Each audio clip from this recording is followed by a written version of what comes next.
What's going on, YouTube? What's going on, guys? How y'all feeling? Appreciate the love, support. Please help me get to 200 subscribers. Like, share, subscribe to the channel. This video, I'm going to talk to you guys about some boxing. More of my boxing stories. I'm going to talk to you about some amateur boxing, my fights that I had back in the day.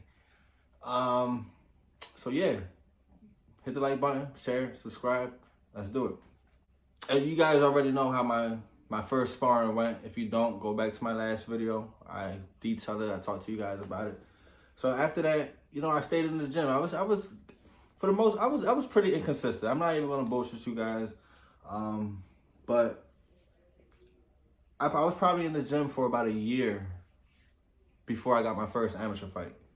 During that time, it's just a lot of pad work, hitting the bag. I was sparring here and there.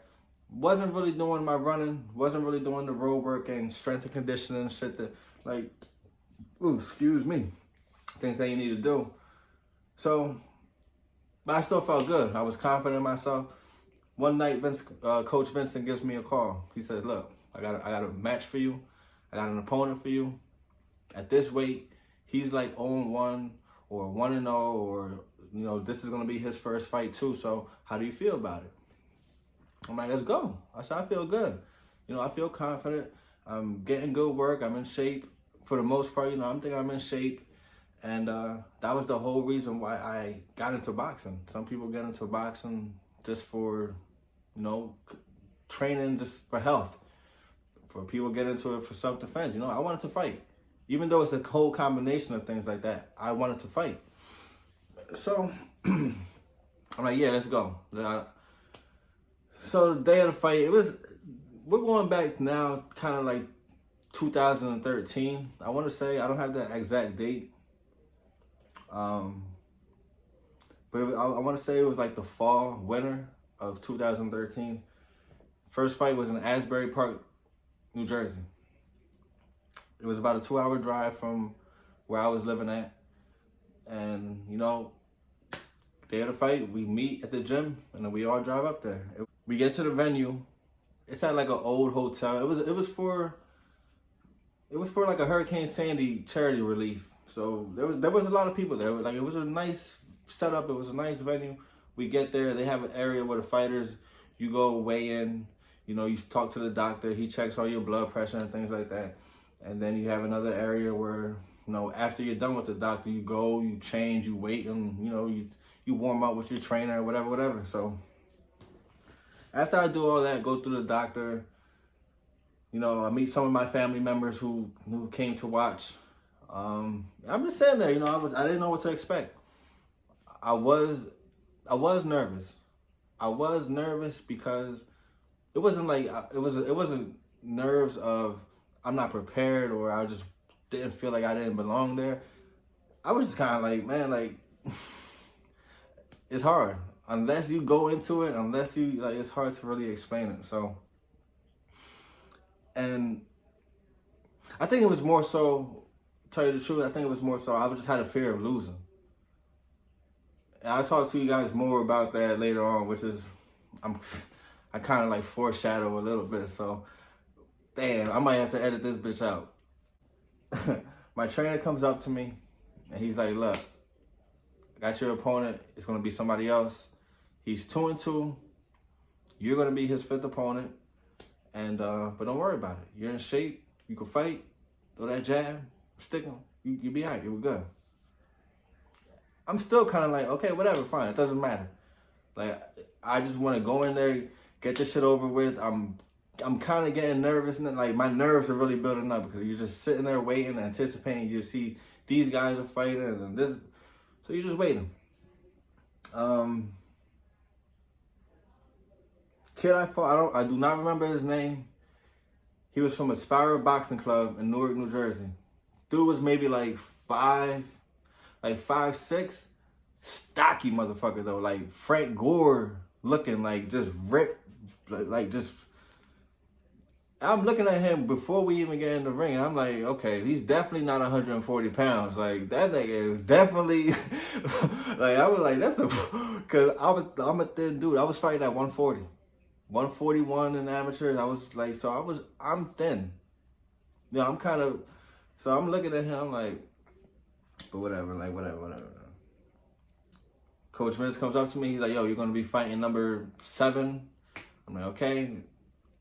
Around fight number 5 and 6, we start warming up. You know, we're doing a little pad work. You know, we're doing jab, double jab. We're doing all that shit, just getting loose, warming up. Walk out to the ring. You know, it's my turn. We walk out to the ring, and like I said, it was a charity relief event for a hurricane that happened, you know, prior to the show. So it wasn't no bullshit ass amateur fight. Like, there was a lot of people there. Like, the setup was nice, the venue was nice, the lighting was nice and everything. And I remember just going in the ring and it was bright as fuck in there. Like, and I don't remember really seeing, like, paying attention to anything outside of the ring, but I just remember, like, this shit is really happening. Like, it's really bright in here and this is really happening. I look across the ring, I see Frank Gore over there standing there, like, he over there fucking getting ready. So I'm kind of like, here we go. Like, I don't know what I'm like, fucking, here we go. So the first bell, it was a good round. I'm not going to bull. It was a good round for myself. Obviously, the other dude, he did his thing. He had good experience. The straight 1-2s, jab 1-2s. I wasn't doing anything crazy. I was just trying to keep my distance and just. So the first round was cool. Amateur boxing is going to be a lot different than professional boxing, with time, glove, headgear, and things like that. Professional, you're going to be doing however many rounds, 3 minutes. You know, the 3-minute rounds. Amateurs, 2-minute rounds. So I was doing a 3-round with 3 2-minute round fight, right? So second round, it's kind of like picking up a little bit. He's kind of like bringing the pressure and walking me down there. And I'm just throwing that shit. I just trying to keep this motherfucker off me. And at one point, I caught him with a nice 1-2. Like, it was one of the, like, you feel the play. You can feel your fist punching, like. And this motherfucker was like, I started smiling and shit. He like got his mouthpiece on. I'm like, okay. Third round, it was the same type of thing. Like, I was tired, I was gassed, my legs, I couldn't really move. I lost. I will say though, for you guys in boxing who know, I didn't get knocked out.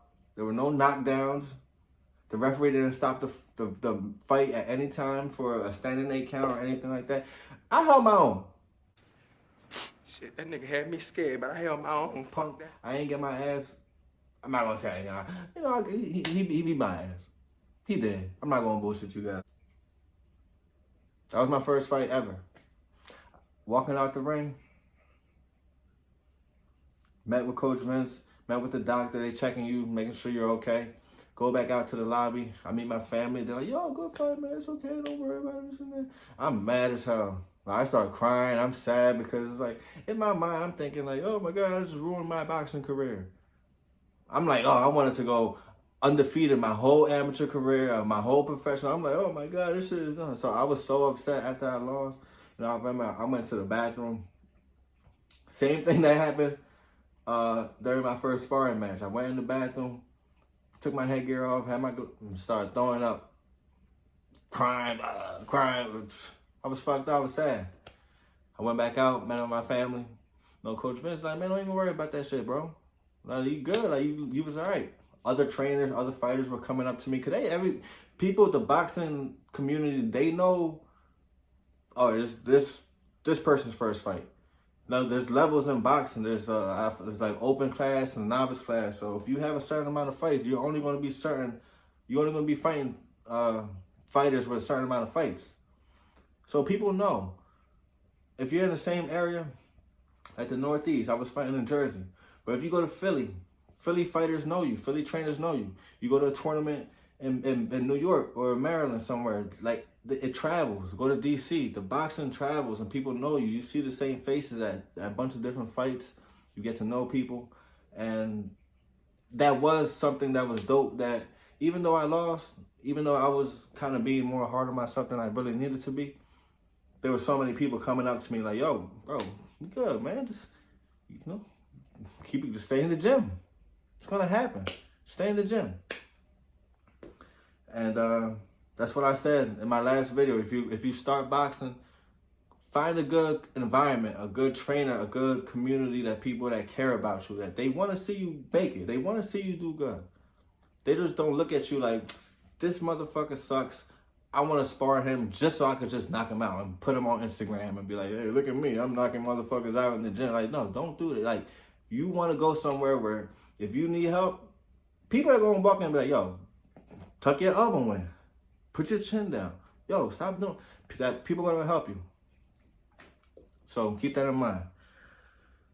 So yeah, that was that. You know, the drive back down, I was bummed out, still sad, but I'm still keeping all the positive things that were said to me in my mind. You know, a lot of people in my family, they're telling me, like, oh, just keep it up. Keep it up, keep it up, keep it up. So that was my first fight.